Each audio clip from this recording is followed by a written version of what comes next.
11 साल के अंतराल के बाद मीरा भाईंदर को एक और सौगात मिलने जा रही है मराठा भवन के स्वरूप में प्रताप सरनाईक की ओर से। हम तो पूछेंगे। नमस्कार, मैं दीपाली मिश्रा, आप देख रहे हैं हम तो पूछेंगे। हम तो पूछेंगे कि इस एपिसोड में दोबारा मीरा भाईंदर वासियों के लिए एक बहुत ही अच्छी और बड़ी खुशी की लहर दौड़ेगी, जहां मराठा भवन को लेके जो मराठी समाज के लोग इतने सालों से प्रयत्न कर रहे थे, उस पर अंकुश लगकर 15 तारीख को उसका उद्घाटन समारोह रखा गया है। आपको बता दें, ये इमारत भी ठीक उसी तरीके से बनाई जा रही है जिस तरीके से नाट्यगृह बनाया गया, बिना सरकारी रुपए खर्च किए गए। क्या रहा पूरा मामला और किस तरीके से प्रताप सरनाईक यहाँ पर एक मराठी बच्चों को पढ़ने वालों के लिए हॉस्टल और साथ ही मराठा भवन बनाने वाले हैं, आइए जानते हैं उन्हीं की जुबानी।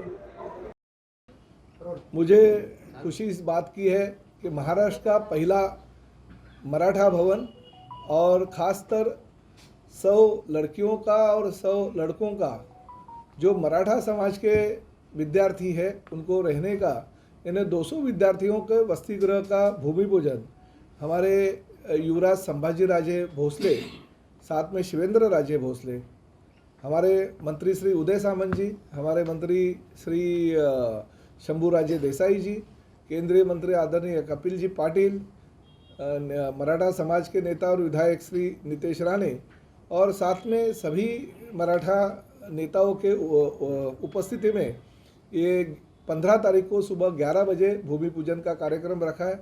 और साथ ही में घोड़बंदर किले के ऊपर बम्बई से भी दिख सकेगा, यानी मुंबई से जो आने वाले लोग हैं, गुजरात की तरफ जाने वाले लोग हैं, उनको भी दिखेगा। ऐसे 100 फुट का ध्वज जो मेरे विधायक फंड से 60 लाख रुपए खर्चा करके बना रहा हूँ, जो घोड़बंदर किले का सबसे ऊपर का बुरुज है, वो बुरुज के ऊपर जो हिंदुओं का और हिंदवी स्वराज्य का प्रतीक है भगवा ध्वज, वो लहराएगा। तो उसका भी भूमि पूजन उसी दिन रखा गया है। और महाराष्ट्र की ये पहली मीरा भाईंदर महानगर पालिका है कि 200 विद्यार्थियों का वसति गृह और मराठा भवन का निर्माण महानगर पालिका तथा शासन का 1 रुपया भी खर्चा किए बगैर ये भवन का निर्माण हो रहा है। और साथ ही में 1 करोड़ रुपए का निधि जो नगर विकास मंत्री थे एकनाथ शिंदे जी, तभी उन्होंने मंजूर किया था। आज वो राज्य के मुख्यमंत्री है, तो उनको मैंने ये बात जब भी कही तो उन्होंने एक ही बात कही कि समाज का जो काम है वो जल्द से जल्दी पूरा होना चाहिए, इसलिए आप कोशिश करो। इसके लिए किसी भी तरह की निधि की अगर ज़रूरत होगी तो नगर विकास खाते के फंड से हम लोग निधि की व्यवस्था करेंगे, उसका वितरण करेंगे। तो ये खुशी की बात है कि हमारी सरकार आने के बाद ये जो विधायक के तौर पे मैं जो कोशिश कर रहा था वो सब काम अभी पूरे होने जा रहे हैं और उसका भूमि पूजन हो रहा है। और ये महाराष्ट्र की पहली इमारत होगी जो गरीब मराठा विद्यार्थी और विद्यार्थियों के रहने का बंदोबस्त हो जाएगा। और दहीसर चेक नाके के पास ये इमारत है, तो मुंबई आने जाने के लिए भी इन विद्यार्थियों को बहुत ही सुविधा होगी।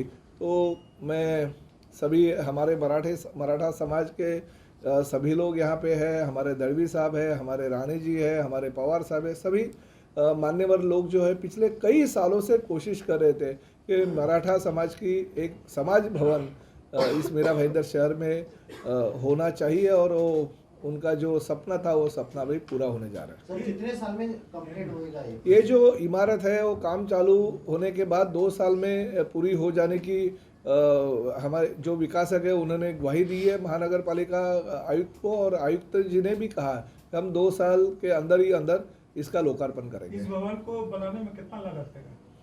नहीं, लागत कितना लगेगा वो मुझे पता नहीं है, मगर एक बात है कि कंस्ट्रक्शन टीडीआर के माध्यम से पूरी इमारत पूरी कर दी जाएगी। 3 माले जो रहेंगे उसके लिए स्टेयरकेस और लिफ्ट अलग अलग रहेगी। और साथ ही में ये जो इमारत है वसति गृह का एंट्रेंस अलग रहेगा और मराठा भवन की इमारत का एंट्रेंस अलग रहेगा। तो अच्छी तरह से इमारत बनेगी। ऐसे प्रशासकीय भवन जैसे बन रहा है, जैसे हॉस्पिटल बन रहा है, उसी तरह से मराठा भवन की इमारत बनेगी। मगर शासन की ओर से 1 करोड़ रुपए की जो अंतर्गत सजावट है यानी इंटीरियर है, उसके लिए नगर विकास मंत्री जब भी हमारे एकनाथ शिंदे साहब थे, आज मुख्यमंत्री है, उन्होंने वो फंड महानगर पालिका को सुपुर्द कर दिया है। बिल्डर को कितना फायदा होगा इसमें? उसके लिए वो बिल्डर से पूछ लीजिए और महानगर पालिका कमिश्नर से पूछ लीजिए। और दूसरी बात ऐसी है हमेशा ये बात होती रहती है कि बिल्डर का फ़ायदा हो रहा है, बिल्डर का फ़ायदा हो रहा है। बिल्डर तो दुनियादारी करने के लिए कुछ काम नहीं करता है। जो भी कोई विकासक है वो आगे आएगा और कंस्ट्रक्शन टीडीआर के माध्यम से, अगर ये रूल के बाहर नहीं है, गवर्नमेंट ने जो रूल बिठाया वो रूल में बिठा के ही कॉरपोरेशन अगर कर रही है, तो बिल्डर का अगर 2 रुपये का फ़ायदा होगा तो ही बिल्डर हमें 4 रुपये प्रॉफिट वाली प्रॉपर्टी कॉरपोरेशन को हस्तांतर करेगी। तो बिल्डर का कितना फ़ायदा होता है, कितना नुकसान है, उसमें हम जाते नहीं है। महानगर पालिका का नियम के अनुसार कितना फ़ायदा होता है उस पर हम जाते हैं, और महानगर पालिका ने जो जो सुविधा महानगर पालिका क्षेत्र में लोगों को देनी चाहिए वो सुविधा मिलती कि नहीं, वो देखने का लोक प्रतिनिधि के तौर पे मेरा अधिकार है। जनता तो पूछेगी ही, हम तो पूछेंगे के साथ कि जब प्रताप सरनायक जैसे विधायक जिन्होंने 13 साल में मीरा भाईंदर को ऐसी कई सारी सौगातें दी और अब वो ऐसी सौगातें दे रहे हैं जहां जनता का पैसा और यहाँ तक कि सरकारी पैसा भी नहीं लग रहा है, तो ऐसे भवन क्यों नहीं बनाए जा रहे हैं? हम तो पूछेंगे कि पूरी टीम के साथ दीपाली मिश्रा, वीडियो जर्नलिस्ट प्रसाद के साथ।